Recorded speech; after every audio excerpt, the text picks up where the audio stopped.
Bismillahirrahmanirrahim. Assalamualaikum warahmatullahi wabarakatuh.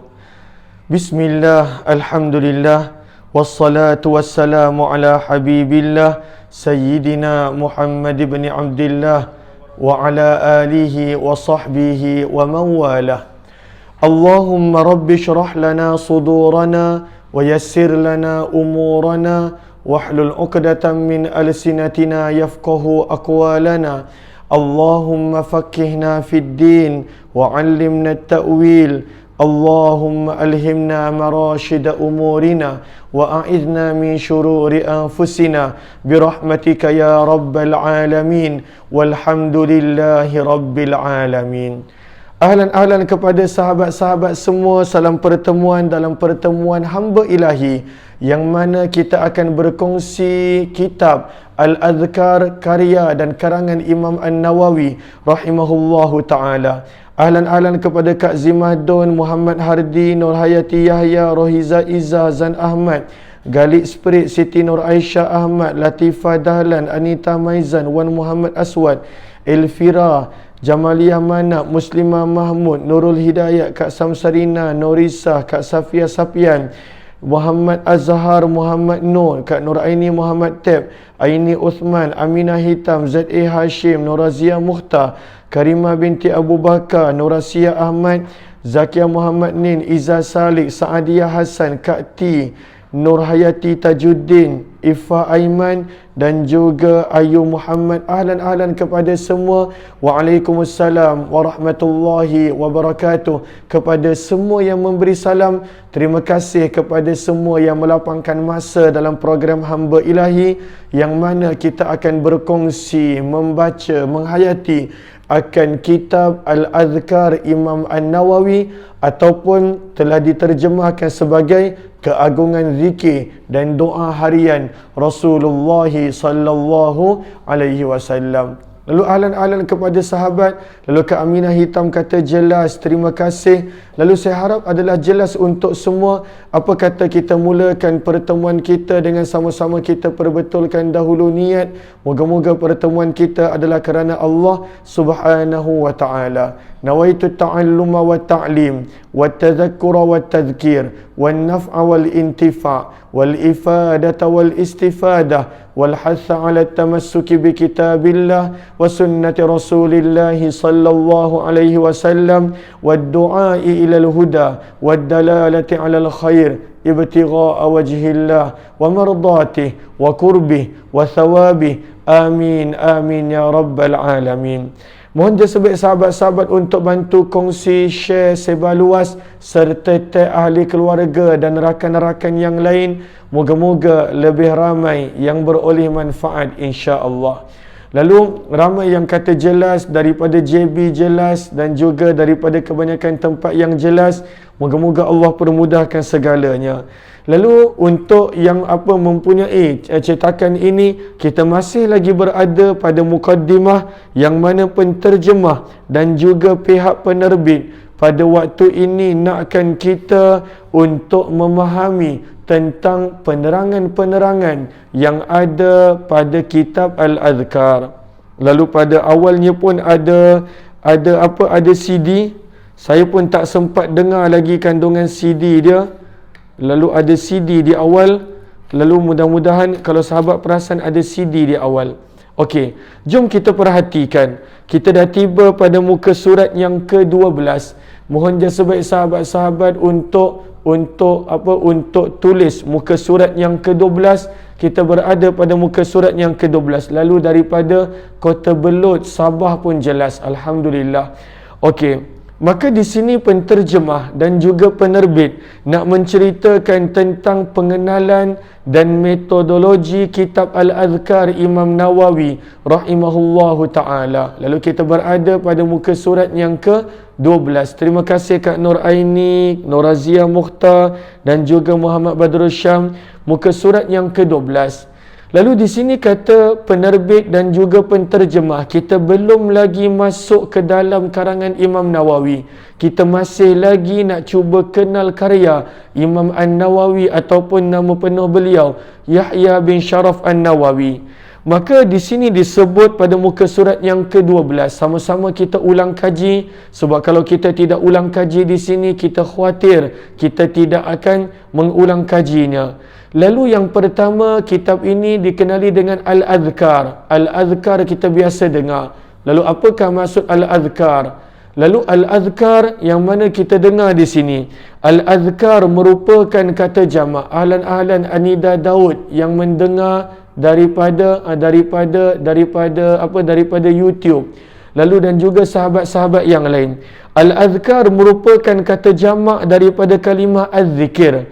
Kalimah ini membawa maksud zikir, mengingati Allah dan segala perkara kebaikan. Lalu zikir ataupun azkar selalunya diterjemahkan sebagai mengingati Allah dan juga untuk pada waktu itu menyebut perkara-perkara yang baik.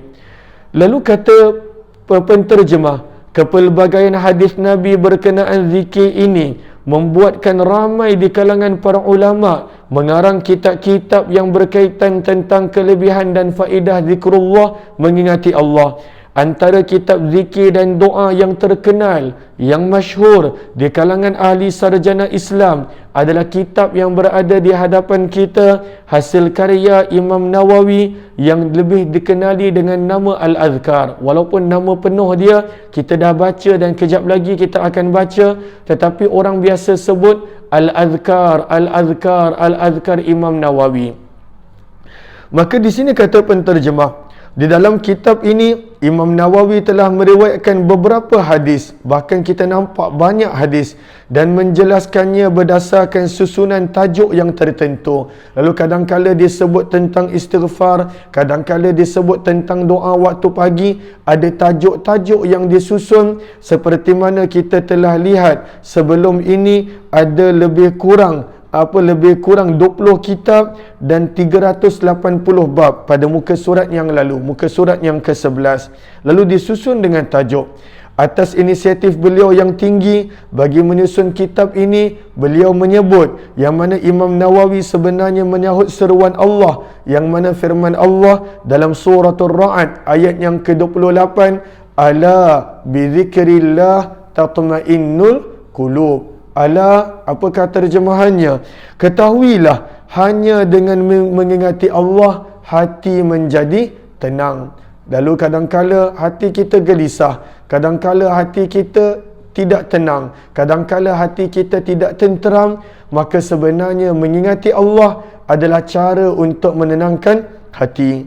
Maka di sini kata penerbit dan penterjemah, ini kerana zikir itu merupakan sumsum ibadah. Sum-sum maksudnya dalaman, kekuatan ibadah. Sama ada zikir itu dalam bentuk kata-kata pada lidah ataupun zikir yang berbentuk ingatan pada hati.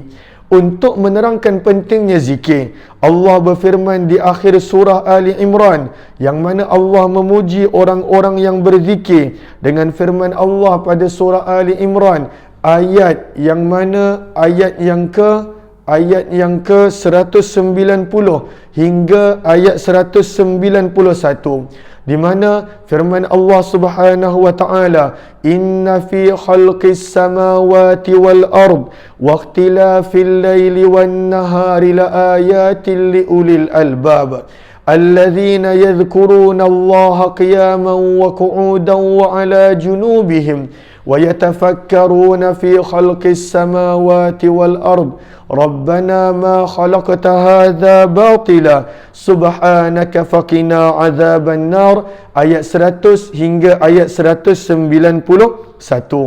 Lalu apakah firman Allah pada ayat ini? Maksudnya, sesungguhnya pada kejadian langit dan bumi dan pada pertukaran malam dan siang, kejap lagi siang akan meninggalkan kita, malam akan datang. Betapa pertukaran itu sangat smooth, sangat lancar, yang mana matahari tidak pernah lewat daripada waktunya, bulan tidak pernah lewat daripada masanya. Maka ini sebenarnya pada pertukaran malam dan siang. Apakah firman Allah? La ayat, ada tanda-tanda kekuasaan, kebijaksanaan dan keluasan rahmat Allah. Tetapi siapakah yang melihat semua ini? liulil albab, bagi orang-orang yang berakal. Lalu siapakah ulul albab? Iaitu orang-orang yang berakal. Maka Allah tegaskan di sini, iaitu orang yang menyebut dan mengingati Allah semasa mereka berdiri. Waktu berdiri dia ingat Allah. Semasa mereka duduk, waktu mereka duduk, dan juga semasa mereka berbaring mengiring. Lalu inilah orang yang cerdik, iaitu orang yang sentiasa mengingati Allah. Lalu kita mungkin tertanya-tanya, kenapa panjang lebar doa, zikir dalam kitab Al-Adhkar sampai beratus-ratus muka surat? Siapa yang nak baca? Siapa yang nak belajar? Sebenarnya inilah orang yang cerdik, orang yang mengingati Allah pada setiap keadaan. Berdiri dia ingat Allah, ketika mana duduk ingat Allah, ketika mana berbaring mengiring mengingat Allah. Maka inilah orang-orang yang ulul albab, orang yang cerdik, orang yang berakal, orang yang sentiasa mengingati Allah. Dan mereka pula memikirkan tentang kejadian langit dan bumi. Bila melihat langit, bila melihat bumi, bila melihat keadaan sekeliling dia, maka dia akan berkata, Rabbana, wahai Tuhan kami, ma khalaqta hadza batila, tidaklah engkau menjadikan benda-benda ini dengan sia-sia. Subhanak, lalu dia akan puji Allah, maha suci engkau ya Allah. Waqfakina azaban nar, maka peliharalah kami daripada azab api neraka. Inilah orang yang cerdik. Siapakah orang yang cerdik? Adalah orang yang berzikir, orang yang mengingati Allah Subhanahu wa taala. Maka di sini kata penterjemah dan penerbit, jelas ini menunjukkan bahawa pujian Allah, Allah puji ke atas orang-orang yang berzikir itu kerana mereka merupakan orang yang memiliki akal.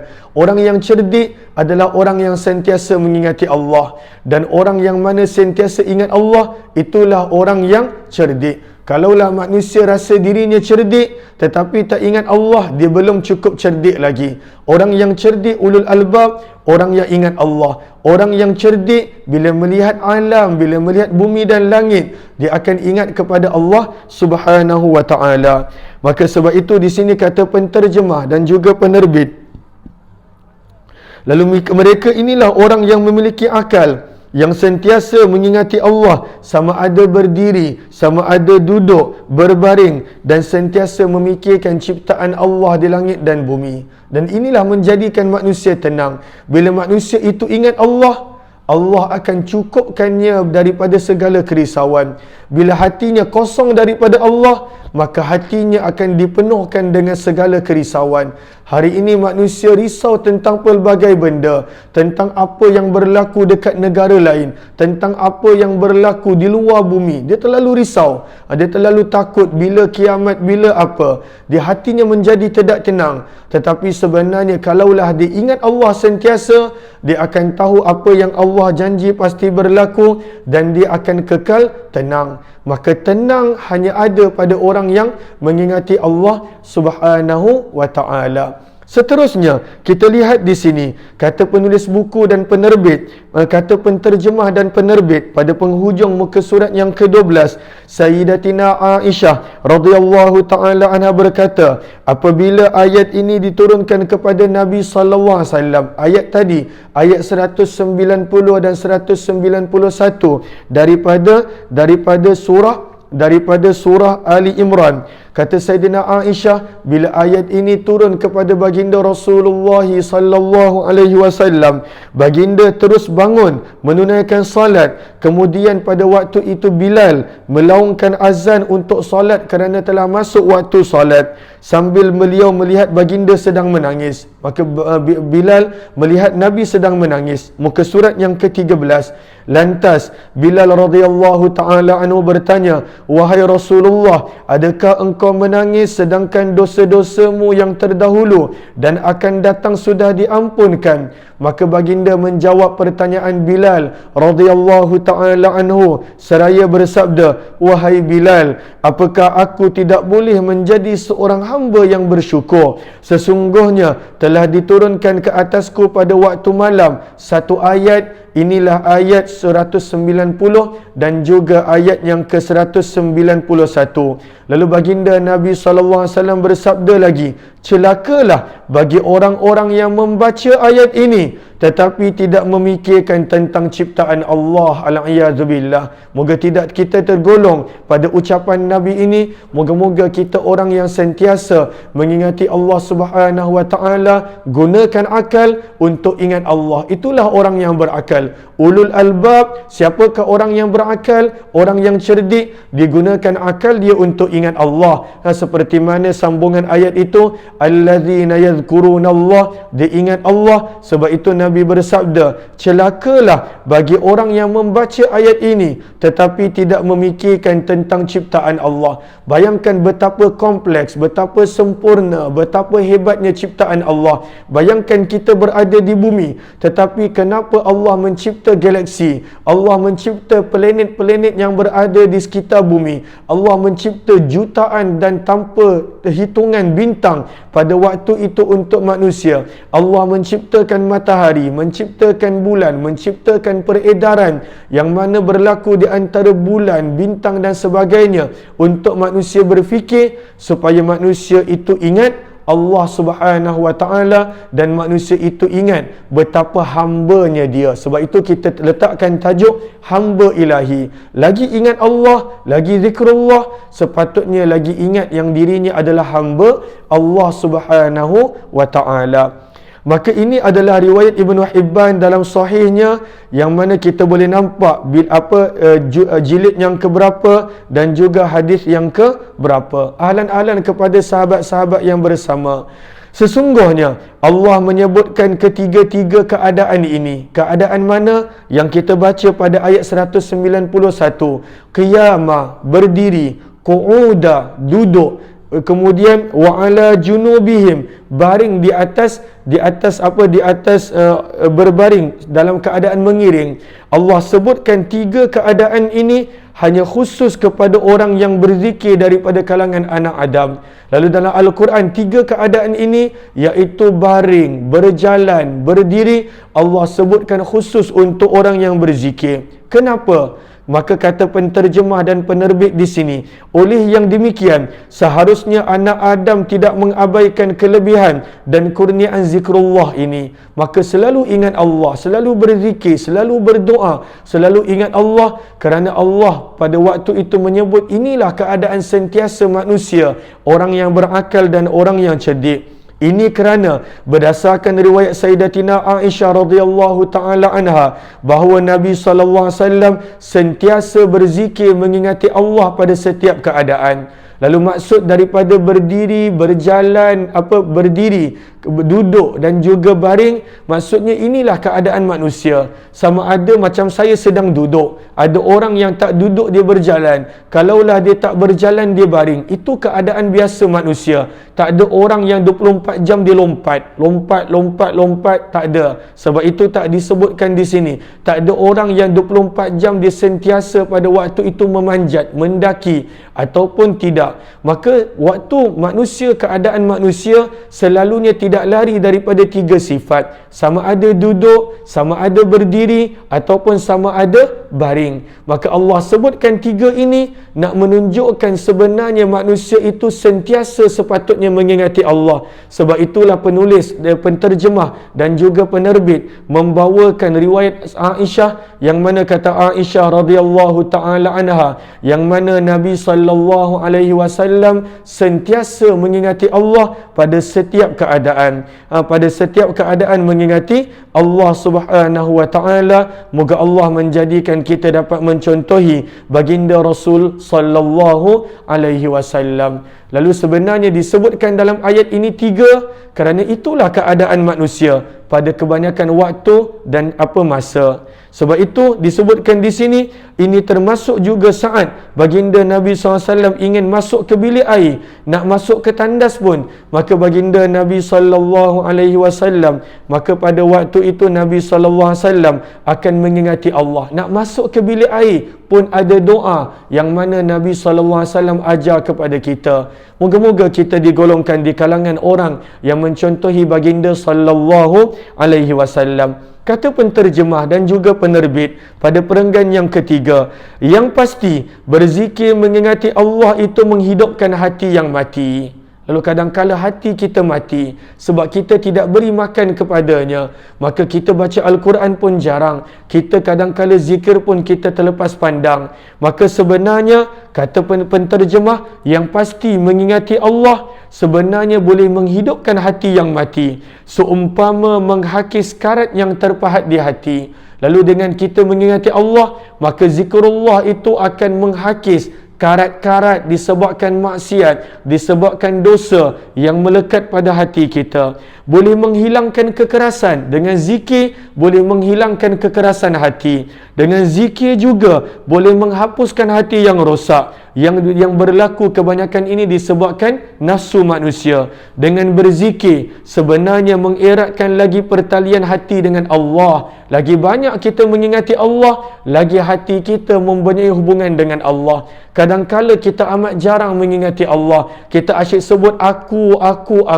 Semuanya adalah kita kembalikan pada diri kita. Hakikatnya semua adalah pada waktu itu datangnya daripada Allah. Lalu orang yang mana sentiasa mengingati Allah, di situ datangnya tenang. Kenapa? Sebab bila Allah bagi pun dia tahu daripada Allah, lalu dia bersyukur. Bila Allah tarik nikmat, bila Allah turunkan ujian dan musibah, pada waktu itu pun dia tahu daripada Allah, maka pada waktu itu dia akan bersabar. Maka sebab itu kata penterjemah pada perenggan ketiga ini, yang pertama, mengingati Allah menghidupkan hati yang mati. Yang kedua, pada waktu itu mengingati Allah menghakis karat yang terpahat di hati. Yang ketiga, mengingati Allah menghilangkan kekerasan hati. Yang keempat, mengingati Allah menghapuskan kerosakan hati. Yang mana semua ini datang disebabkan nafsu kita. Sebab itu memang tugas nafsu. Tugas nafsu menyuruh kita melakukan kejahatan. Firman Allah pada permulaan juz yang ke-13 pada surah Yusuf, Innan nafsa la'ammaratun bisu. Sesungguhnya nafsu punya tugas, syahwat punya tugas adalah pasti menyuruh begitu banyak kepada melakukan kejahatan dan juga keburukan. Maka ini yang kita nampak bagaimana sebenarnya zikrullah adalah bertujuan untuk melakukan perkara-perkara berikut. Maka di sini kata penterjemah dan penerbit, dengan berzikir akan mengeratkan lagi hati dengan Allah. Di samping orang yang berzikir pasti mendapat perlindungan dan keredaan Allah dengan cara hati yang tenang dan dia bahagia. Lalu apakah maksud orang yang berzikir Allah jaga? Orang yang berzikir Allah jaga, dengan Allah jaga benda yang paling mahal padanya, itulah hati. Sebab itu hatinya punya mahal. Sabda Nabi SAW, Inna fil jasadi la mudghah. Dalam tubuh badan manusia ada seketul daging. Yang mana bila seketul daging itu elok, seluruh amalan pada anggota tubuh badan akan elok. Kalaulah seketul daging itu rosak, seluruh tubuh badan akan rosak. Maka ianya adalah umpama dan ibarat raja. Apabila dia tenang, seluruh anggota badan tenang. Tetapi apabila ia gelisah, akan mendatangkan masalah pada seluruh tubuh badan. Maka sebab itulah di sini kata penerbit, orang yang berzikir, Allah jaga dia. Bagaimanakah Allah jaga dia? Dengan Allah berikan tenang dan bahagia pada hatinya. Moga Allah anugerahkan kita. Seterusnya pada perenggan yang keempat, kata penterjemah, seorang Muslim terdorong untuk mendekatkan diri kepada Allah, berzikir mengingati Allah, sama ada dengan lidah ataupun hati, sama ada pada waktu senang ataupun susah, secara zahir maupun tersembunyi. Ini kerana zikir itu merupakan cahaya disiplin kehidupan. Sebab itu dia adalah disiplin hidup. Nabi mengajar kita untuk kita jaga zikrullah. Keluar masuk masjid ada doa, keluar masuk rumah ada doa, sebelum makan ada doa, tengah makan ada doa, lepas makan ada doa. Bahkan ketika mana tengah kemuncak nafsu bersama suami isteri ada doa, keluar masuk bilik air ada doa, menaiki kenderaan ada doa, berjalan kaki ataupun dalam perjalanan menuju ke masjid ada doa. Ketika mana bunyi angin ataupun bunyi petir ada doa. Ketika mana ziarah orang sakit ada doa. Ketika mana melihat orang yang ditimpa musibah ada doa. Maka sebenarnya zikir mengajar manusia disiplin hidup, yang mana mengingatkan dia yang mana dia adalah hamba Allah dan perlu dikembalikan semuanya kepada Allah. Maka sebab itu kata penterjemah, sebenarnya ianya adalah cahaya disiplin hidup. Orang yang boleh jaga zikir, maka pada waktu itu dia ada disiplin pada hidup dia, yang mana sebagai hamba Allah Subhanahu wa taala. Orang yang menjaga zikir boleh mencerahkan amalan harian, boleh memelihara diri daripada penipuan syaitan, bahkan boleh terselamat daripada bisikan was-was syaitan.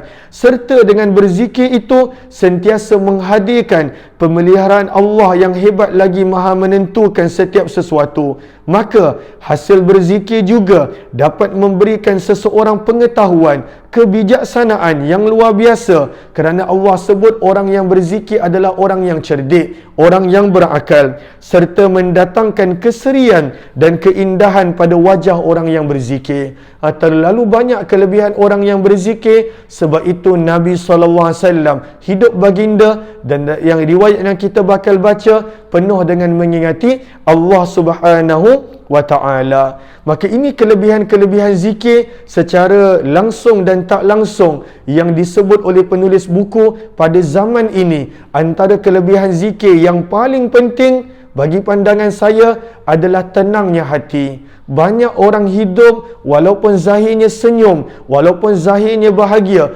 tetapi banyak orang hatinya tidak tenang. Moga-moga Allah menjadikan saya, setiap daripada kita, orang yang sentiasa tenang, kerana ianya datang apabila kita sentiasa kembali kepada Allah, kita sentiasa ingat Allah. Waktu senang kita ingat Allah, waktu susah pun kita ingat Allah Subhanahu wa ta'ala. Seterusnya, pada yang kedua, penterjemah dan juga penerbit nak menarik perhatian kita kepada nama kitab yang asal. Banyak orang kata, kau belajar apa? Kitab Azkar Imam Nawawi, Azkar Imam Nawawi, Azkar Imam Nawawi. Ataupun kita sebut keagungan zikir dan doa harian Rasulullah sallallahu alaihi wasallam.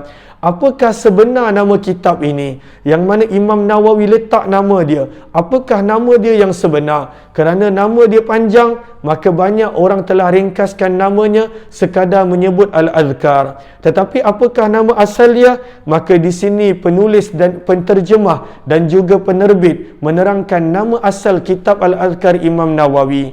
Kerana ini adalah nama asal beliau. Maka yang kedua, nama kitab. Kitab Al-Azkar adalah sebuah karya yang tidak asing lagi di dalam dunia Islam dan di kalangan ahli ilmu. Kitab ini merupakan manifestasi perintah Allah kepada hamba-Nya agar sentiasa mengingati Allah selalu.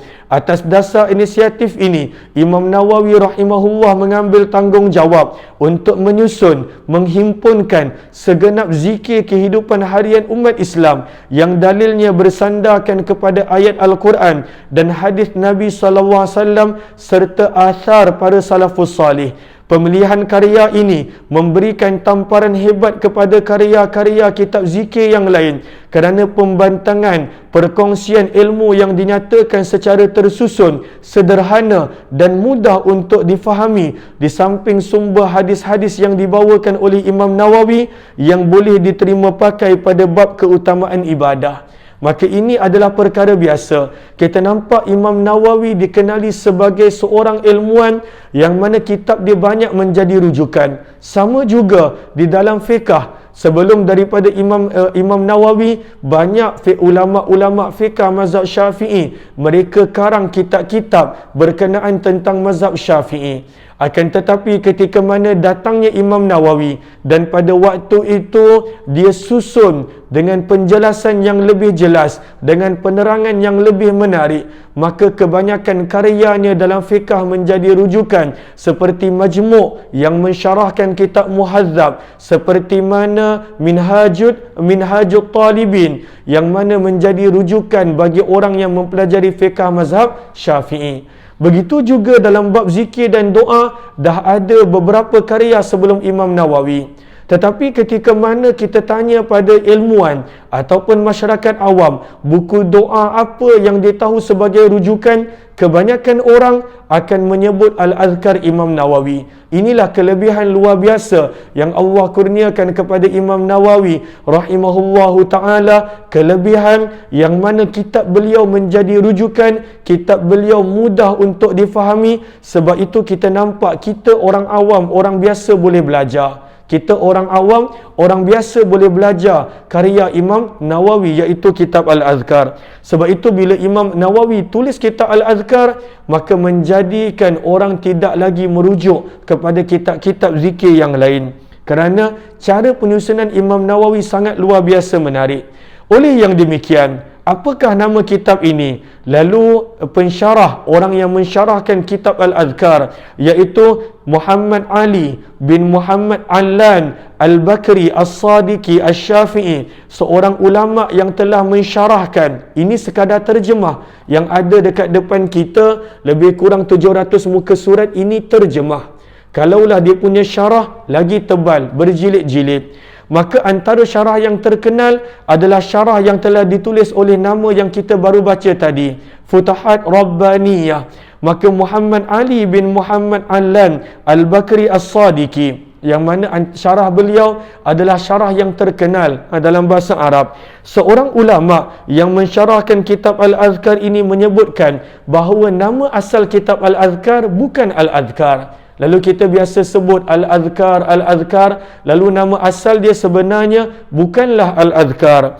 Lalu apakah nama asalnya? Maka disebut oleh Syekh Muhammad Ali bin Muhammad Allan, yang merupakan pengkaji yang menulis syarah untuk kitab ini, yang mana beliau tulis dalam mukaddimah syarah beliau. Lalu beliau menyebut nama asal kitab Imam Nawawi ini, Imam Nawawi namakan dengan nama Hilyatul Abrar wa Syi'arul Akhyar fi Talkhisid Da'awati wal Adhkar. Itu nama dia, panjang nama dia, Hilyatul Abrar wa Syi'arul Akhyar fi Talkhisid Da'awati wal Adhkar. Hilyah maksudnya apa? Perhiasan. Hilyah, perhiasan. Al-Abrar, orang-orang yang salih, orang-orang yang baik, orang-orang yang salih. Wa Syi'arul Akhyar, dan tanda, syiar, tanda orang-orang yang baik. Hilyah, perhiasan. Al-Abrar, orang-orang yang salih. Wa Syi'ar, dan tanda. Al-Akhyar, orang-orang yang baik. Fi, pada ataupun dalam. Talkhis, meringkaskan. Ad-da'awat, doa-doa. Wal Adhkar, dan zikir-zikir. Lalu Imam Nawawi kata buku yang ada depan kita yang besar ni, ini adalah ringkasan. Talkhis adalah ringkasan pada menceritakan tentang da'awat, doa-doa dan juga azkar, zikir-zikir. Maka ini nama asal dia, Hilyatul Abrar, perhiasan orang salih. Kemudian Syi'arul Akhyar, iaitu tanda orang-orang yang baik, pada meringkaskan ad-da'awat, doa-doa dan juga al-azkar, zikir-zikir. Maka di sini kata ini nama asal dia. Adakah sahabat-sahabat boleh hafal? Lalu ada ramai yang mana komen di ruang komen, untuk yang tak ada kitab boleh lihat, ini nama asal dia. Hilyatul, adakah boleh hafal? Hilyatul Abrar, perhiasan orang yang salih. Wa Syi'arul Akhyar, tanda bagi orang yang baik. Fi talkhisid da'awati wal adhkar, pada meringkaskan doa-doa dan zikir-zikir.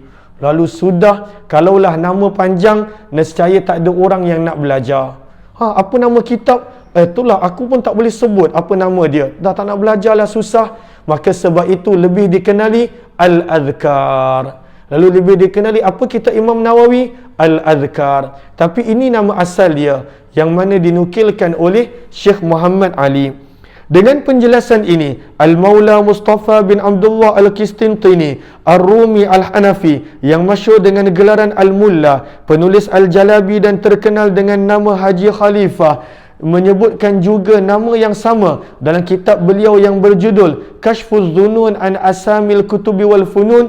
Lalu nama ini disebut oleh 3 ulama, iaitu Syekh Muhammad Ali tadi, kemudian Al-Maula Mustafa bin Abdullah, dan juga penulis yang bernama Haji Khalifah dalam kitab beliau Kashfuz Zunun an Asamil Kutubi wal Funun. Ketiga-tiga ulama ini ketika mana mengkaji, mereka mengatakan inilah nama asal bagi kitab Al-Azkar, itulah Hilyatul Abrar wa Syi'arul Akhyar fi Talkhisid Da'awati wal Azkar, yang lebih dikenali oleh masyarakat, sama ada ilmuwan ataupun orang awam, sebagai kitab Al-Azkar. Ada juga pandangan yang lain yang orang memanggil kitab ini. Adapun nama-nama lain berkenaan kitab ini, penyelidik hanya menyandarkan kepada ungkapan-ungkapan yang terdapat di atas helaian kertas yang ditulis dalam manuskrip-manuskrip Arab klasik yang boleh disenaraikan seperti susunan berikut. Lalu ada juga orang panggil kitab ini dengan nama Al-Adhkar, seperti mana yang banyak orang panggil. Ada yang panggil dengan nama nombor 2 Al-Adhkarun Nawawiyah. Ada yang panggil dengan nombor 3 Al-Adhkar min Ahadithil Mukhtar. Ada yang panggil dengan nombor 4 Hilyatul Abrar wa Syiarul Akhyar fi Talkhisid Da'wati wal Adhkar. Nombor 4 Al-Adhkar min Kalami Sayyidil Abrar. Dan nombor 5 adalah sama seperti mana yang kita baca sebelum ini, dan itulah merupakan pegangan nama asal bagi kitab Imam Nawawi rahimahullahu ta'ala ini. Lalu hari ini kita belajar nama asal. Lalu kalaulah kita ini nama asal dia, Hilyatul Abrar wa Syiarul Akhyar fi Talkhisid Da'wati wal Adhkar, yang telah dikarang oleh Imam Nawawi rahimahullahu ta'ala. Yang ketiga yang kita nak belajar pada hari ini adalah sumber rujukan kitab Al-Adhkar. Lalu mungkin kita tertanya-tanya, berapa banyak rujukan Imam Nawawi? Kadang-kala bila kita tulis buku, rujukan kita satu buku. Sebab kita hanya baca satu buku, dua buku. Jom kita lihat berapa banyak rujukan Imam Nawawi untuk beliau tulis kitab Al-Adhkar ini. Maka di sini kata penterjemah dan juga kata penerbit, apakah rujukan Imam Nawawi? Di dalam kitab ini Imam Nawawi mengambil periwayatan hadis yang berkaitan dengan ayat Al-Quran bersandarkan kepada karya Ibnu Abi Daud yang juga dikenali sebagai kitab Syari'atul Qari. Lalu kebanyakan ayat Al-Quran pada buku ini Imam Nawawi nukilkan daripada buku Ibnu Abi Daud yang buku beliau bernama Syari'atul Qari. Namun nama kitab Syari'atul Qari Imam Nawawi tak sebut. Sebab itu Imam Hafiz Ibnu Hajar Al-Asqalani tidak bersetuju dengan cara Imam Nawawi, yang mana Imam Nawawi banyak ambil ayat-ayat Al-Quran yang berkenaan dengan tajuk-tajuk zikir, tetapi tidak kembalikan kepada kitab Syari'atul Qari, yang mana sepatutnya begitu, tetapi mungkin Imam Nawawi ada alasan yang tersendiri. Maka sebenarnya pada waktu itu kita ingat bahawa bila kita ambil daripada orang lain, jangan lupa untuk nisbahkan balik daripada mana kita ambil, dan itulah adab berilmu. Maka di sini kita nampak bagaimana kebanyakan ayat Al-Quran yang ada pada kitab Al-Adhkar ini Imam Nawawi ambil daripada kitab Ibni Abi Daud yang bernama Syari'atul Qari. Namun di sini kata penterjemah, nama kitab ini tidak dijelaskan oleh Imam Nawawi setiap kali beliau merujuk kepada periwayatan hadis dari kitab berkenaan. Hanya memadai beliau menyebut riwayatnya daripada Ibnu Abi Dunya sahaja. Individu yang bertanggungjawab menjelaskan hal ini adalah ulama yang terkenal Al-Hafiz Ibnu Hajar Al-Asqalani. Daripadanya juga nama kitab ini dinukil oleh orang yang mensyarahkan kitab tersebut, iaitu Ibnu Allan As-Sadiqi. Maka banyak sumber Imam Nawawi berkenaan ayat Al-Quran dan beberapa hadis diambil daripada kitab Syari'atul Qari, di mana Imam Nawawi tidak sebut nama kitab, sekadar menyebut nama Ibnu Abi Dunya. Berkenaan perkara ini juga, Hafiz Ibnu Hajar secara tidak langsung memprotes, menegur kepada Imam Nawawi terhadap penjelasannya yang tidak menyebutkan sandaran hadis yang diriwayatkan daripada Ibnu Abi Dunya seperti yang terkandung di dalam karya Al-Adhkar ini. Seolah-olah ungkapan Hafiz Ibnu Hajar menyatakan bahawa sesungguhnya Imam Nawawi bergantung kepada kitab ini, akan tetapi beliau lupa untuk menyebut tajuk dan nama kitab yang beliau ambil. Di bawah ini merupakan senarai nama kitab lain yang dinukilkan oleh Imam Nawawi seperti yang terkandung dalam kitab Al-Adhkar. Susunannya adalah berdasar tertib huruf hijaiyah.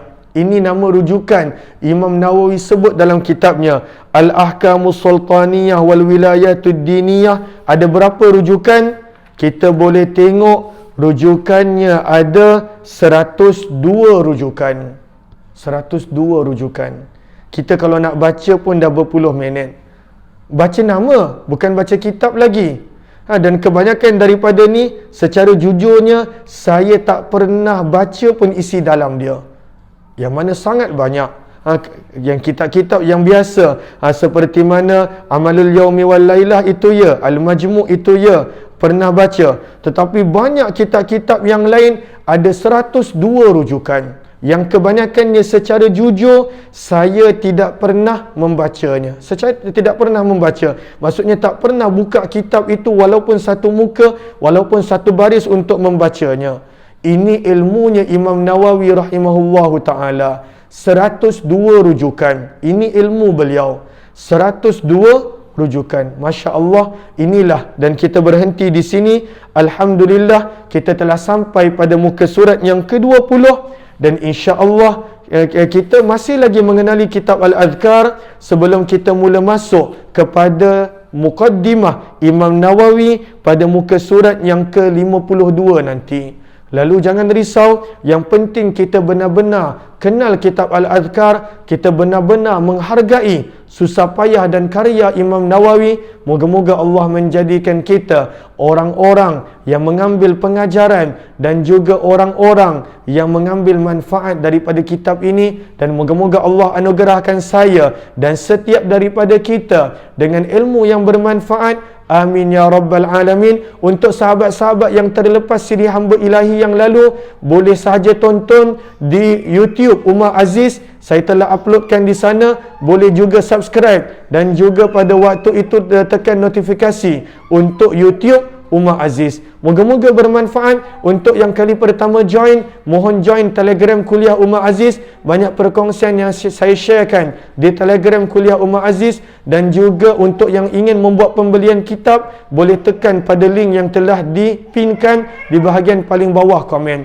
Wabillahi taufiq wal hidayah. Assalamualaikum warahmatullahi wabarakatuh. Kita sambung esok. Pada malam ini tidak ada perkongsian maghrib kerana saya ada kelas. Saya pun belajar juga. Saya ada kelas malam ini. Lalu malam ni tidak ada perkongsian maghrib. Doakan saya sentiasa belajar dan belajar. Dan jangan lupa kita ada program khas pada hari Khamis ini. Setiap bulan kita cuba buat beberapa program khas supaya sahabat-sahabat tak muak tengok wajah saya, asyik-asyik muka saya. Lalu kita akan buat program khas iaitu pada hari Khamis pada tarikh 28 hari bulan 1. Posternya saya telah sharekan di Facebook saya, yang mana kita akan buat pembacaan ringkasan Syama'il Muhammadiyah bersama Al-Fadhil Ustaz Hazri Hashim Al-Bindani. Tentatif waktu boleh rujuk pada poster yang kita telah sertakan beberapa hari lalu. Kita jumpa lagi. Amin ya Rabbal Alamin. Terima kasih semua. Moga Allah balas pengorbanan sahabat-sahabat